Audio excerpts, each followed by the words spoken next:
We are getting some breaking news in the investigation into the disappearance of Nancy Guthrie. The silence of a Sunday morning in the Catalina foothills didn't just break. It shattered under the weight of a single, devastating word: bombshell. For 80 agonizing days, the investigation into the disappearance of Nancy Guthrie, the mother of the world-renowned Savannah. 0:0023. The 93-day disappearance of Nancy Guthrie is no longer a search for a missing person. It is a clinical countdown toward the reveal of a family betrayal. On the night of January 31st, the sanctuary of Nancy Guthrie was breached without a single broken window, a forced lock, or a tripped alarm. The keys were on the counter. The medication of Nancy Guthrie was in its organizer, and the church schedule was set, but the front steps told a different story written in the blood of Nancy Guthrie. While the world has been told to fear a stranger, the last 30 days of investigation suggest the monster wasn't at the door, but already inside the house. New reports confirm that the final conversation Nancy Guthrie ever had was a firm final refusal to grant a massive loan to her daughter Annie Guthrie. Did Annie Guthrie and Tommaso Kyan really do it after the loan was refused? We are told the family is cleared, but cleared is a legal convenience, not a forensic truth. Tonight, we bypass the emotional distractions and look at the cold mathematics of $1 million motive. We analyze the financial fracture that turned Annie Guthrie into a person of interest. The forensic delay that protected Tommaso for 60 critical days, and the digital ghost, a security system deactivated by a hand that knew exactly where the wires of Nancy Guthrie were hidden. For an audience that values the safety of their own homes, the removal of that camera is the ultimate red flag. The investigation you followed is a distraction. The truth you're about to hear regarding Annie Guthrie and Tommaso Kyan was never meant to be documented. This is not just a disappearance. It is the dismantling of the life of Nancy Guthrie by the very people who claim to love her. The disappearance of Nancy Guthrie hinges on a 12-minute window and a clinical departure orchestrated by Tommaso Kyan. At 9:50 p.m. on January 31st, Tommaso Sion, the husband of Annie Guthrie, claims he left Nancy Guthrie safe in her Catalina foothills home. It was the conclusion of a routine family dinner.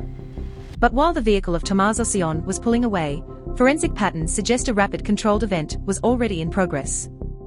For 93 days, the public has struggled to reconcile why the blood of Nancy Guthrie was found on the exterior steps if she was safely locked inside her fortress. If the departure of Tommaso Kyan was a peaceful goodbye, why does the DNA of Nancy Guthrie scream of a struggle at the threshold? The timeline provided by Annie Guthrie and Tommaso Kyan has been the foundation of the official narrative. Yet, it fails to explain the physical evidence left on the concrete. We must ask, was the exit of Tommaso Kyan a goodbye? Or was it the final stage of an orchestrated removal of Nancy Guthrie? To an investigative mind, the silence of Annie Guthrie during these hours is not a sign of grief, but a signature of coordination. Every second of that 9:50 p.m. timestamp must be reanalyzed, because in the world of Nancy Guthrie, the truth isn't in what Tommaso Kyan said, but in what the blood evidence proves he did. The 93-day gap has allowed Annie Guthrie and Tommaso Kyan to refine their stories, but the blood on the steps of Nancy Guthrie remains a permanent witness to the events of that night. The focus now narrows to the only individuals with total access to the life of Nancy Guthrie, Annie Guthrie and Tommaso Kyan. While Annie Guthrie is portrayed as the grieving daughter, investigative leaks reveal a desperate hidden financial struggle that matches the property value gap between the two families.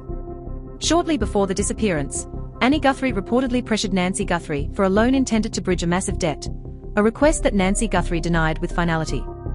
In the elite world of the Catalina foothills, where the residence of Nancy Guthrie is $1 million asset that, was a terminal point for the financial future of Annie Guthrie, we must examine the power of attorney that Tommaso Kyan and Annie Guthrie secured just months prior to the disappearance.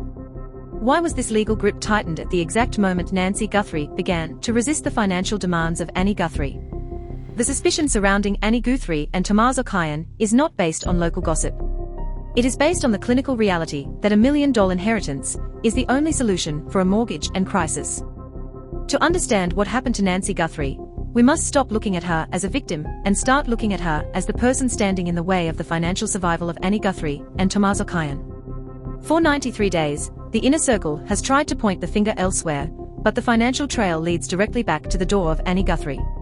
The most damning evidence in the Nancy Guthrie file is not a footprint, but a missing signal.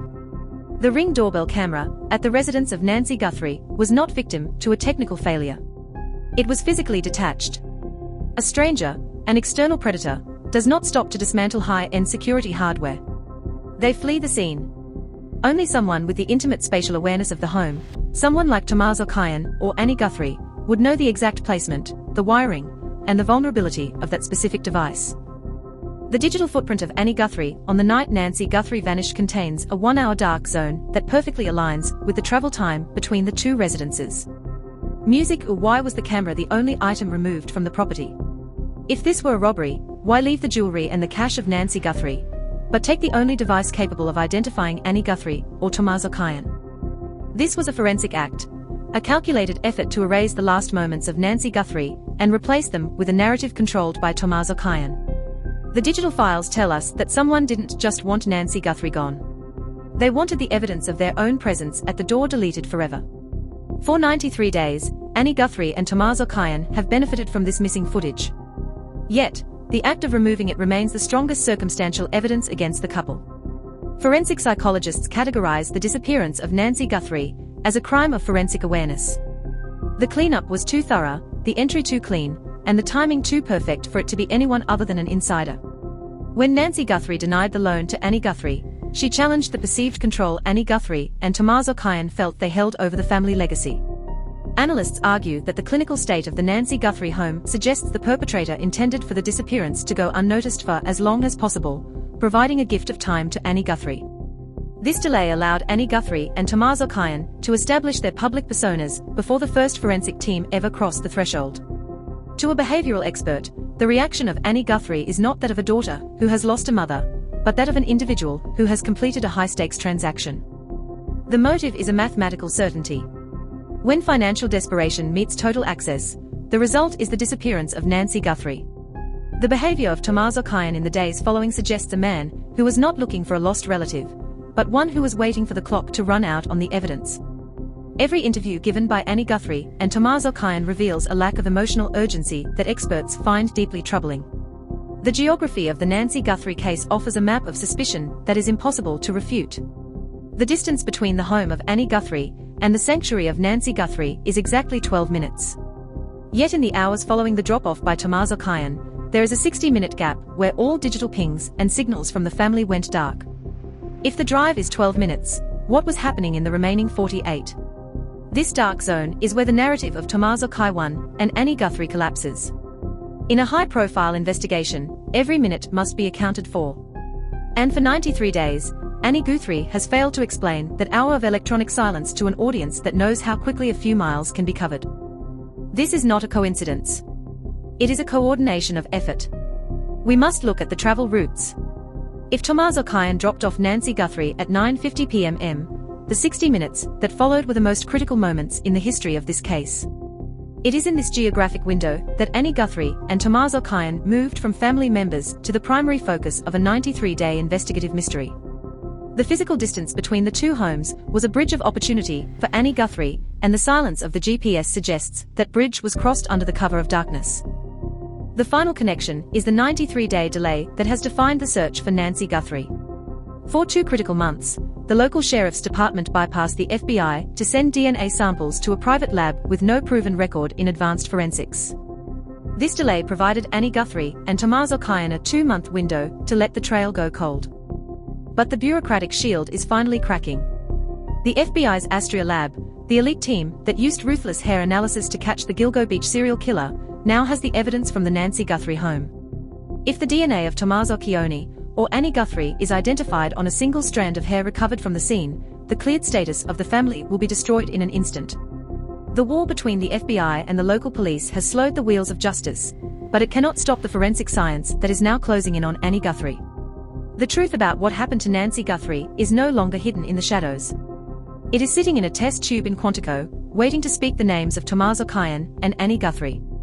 After 93 days of speculation, the science is finally catching up to the suspicion, and the financial motive of Annie Guthrie will soon meet the forensic evidence of Nancy Guthrie. The evidence is now in your hands. We have moved past the 93 days of missing person posters and entered the era of forensic accountability for the family of Nancy Guthrie.